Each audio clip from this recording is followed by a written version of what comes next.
My name is Fashae Jackson, and I am in the interviewing skills class.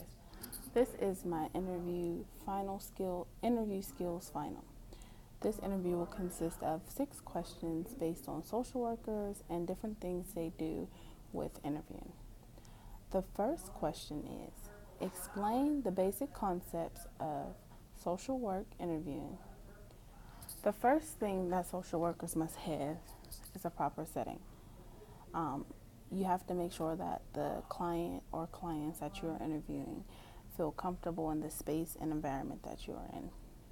Also, a social worker must provide active listening.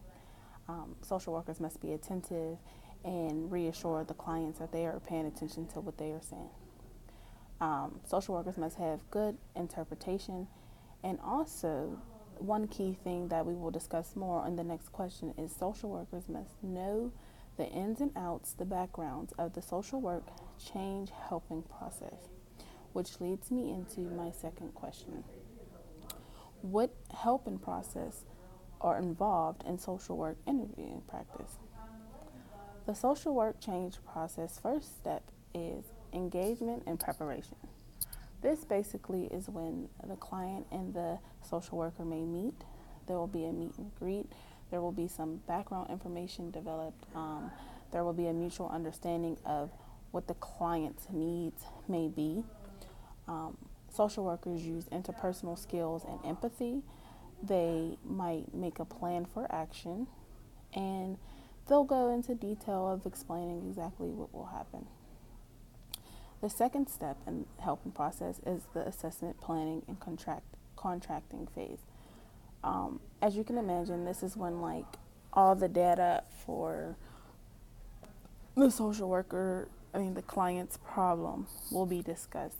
Social workers will talk about what are the client's strengths, what helps them keep going, what makes them want to keep going.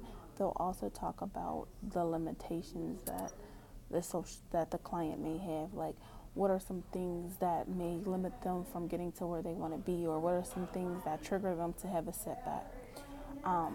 During this stage, the social workers will make a plan for will determine a goal and strategies so that the client will have a successful time with the social worker.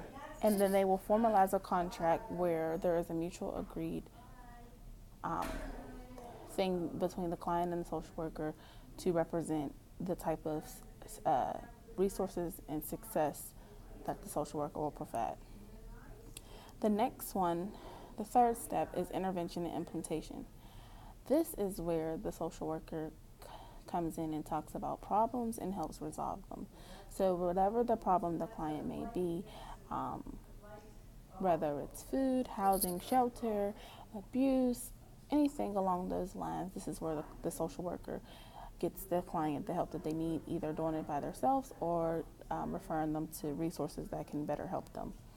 Um, and initiating actions is very important. This is where the resources that the social worker may give the client, this is where the client must go and take the next steps to follow through with the information that was given to them.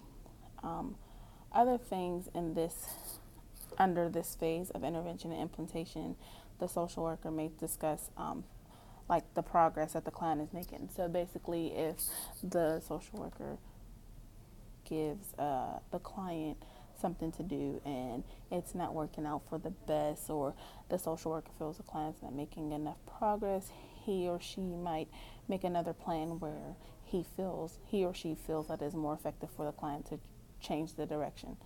Other things that might be discussed is failure.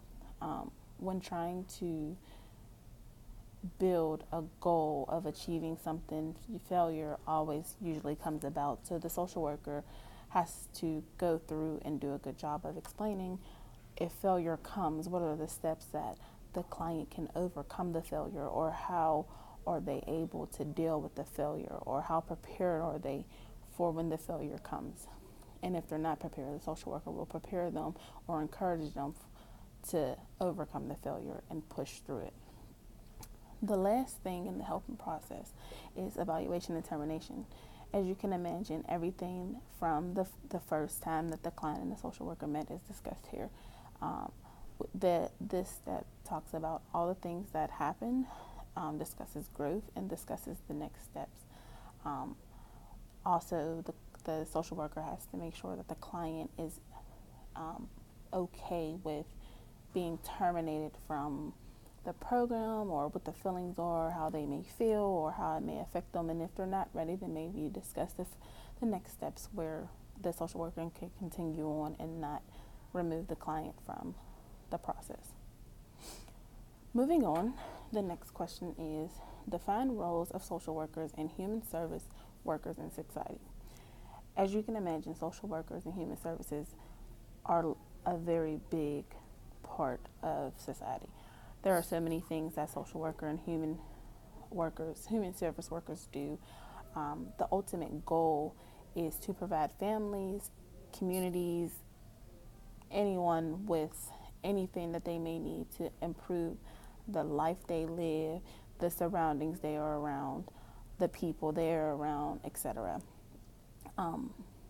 During social workers and human service workers will implement change, and they also will use problem-solving skills to help the clients that they're working with change their lives. The ultimate goal of social workers and human services is to uplift their clients in any way that they can. And when they uplift them, they basically move their life from where they are to a better standing position. The fourth question is, how would an effective social worker demonstrate a plan to assist individuals with enhancing day-to-day social functioning? Social workers might demonstrate a plan by creating a therapeutic relationship between the social worker and the client, and linking the client to resources that provide opportunities and enhance success.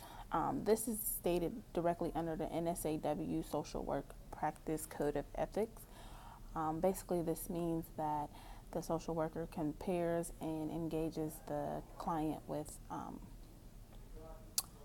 resources that they may need to make sure that the client has the day-to-day necessities that they need to continue on functioning with life. Question number 5 is, how do social workers demonstrate effective listening and communication? This is something that is very big for social workers. It can be very uncomfortable for clients meeting with social workers, so social workers want to make sure that they provide great listening and communication skills. So the social worker may use proper facial expressions. You don't want to be sitting there with like your hands on your face leaning. You don't want to use like rolled eye expressions or facial expressions that may offend the client. You want to pay attention to every detail so that if the client asks for feedback, you are able to give it. You may also want to take notes, but before you take notes, you want to ask the client if they feel comfortable with that. You do not want to interrupt the client or when they're in the middle of saying something, or offend the client, or even doodle while the client is talking. That's just unacceptable. Last but not least, how do social workers express empathy in social work? Under the NSAW Code of Ethics, it states, social workers provide empathy by understanding and being sensitive to others' feelings without showing pity or sorrow. Basically, this is where the social workers come in. They provide an understanding of what the client is going through. They listen, they understand, and they give feedback. They listen and give feedback to an extent where the client understands exactly where they are coming from. The client understands that the social worker understands where they're coming from, but the social worker doesn't want to make it seem like they feel sorry for the client, so they don't want to overdo the help that they give. They basically want to make the client have enough information and feeling where the social worker can help them to move on from what it is they're going through without making them feel like they're a hopeless case or they're a burden on the social work. Overall, these are skills you need for effective social work listening And all of these skills were taught during this semester, and they are great concepts to use when interviewing in social work. Thank you.